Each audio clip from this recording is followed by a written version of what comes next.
तर Indian art जे आहे ना, तर ते थॉटपेक्षा किंवा जी रियालिटी जी दिसते आपल्याला त्याच्यापेक्षा जी रियालिटी आहे ॲक्च्युअल, जी आपल्याला दिसत नाही पण आहे, त्याच्यावर जास्त इंडियन आर्टने काम केलं. आता कमळावरती देवी बसलेली दाखवली आहे, सरस्वती किंवा लक्ष्मी.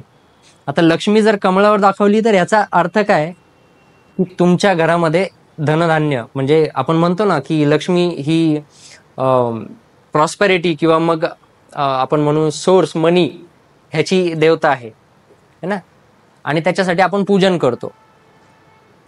कमळाचं फुल कधी तोडलंय का तुम्ही पाण्यातून काढून? कोणी एक्सपिरियन्स केलाय? नाही. ते तोडता येत नाही, कारण की त्याच्या रूट्स एकदम ग्राउंड लेवलपर्यंत जातात, त्याला कटच करावं लागतं. तर लक्ष्मी जी आहे, धन जे आहे, तर ते तुमच्या घरात रूट लेवलपर्यंत कायमस्वरूपी असावी, हा विचार आहे त्याच्या मागे.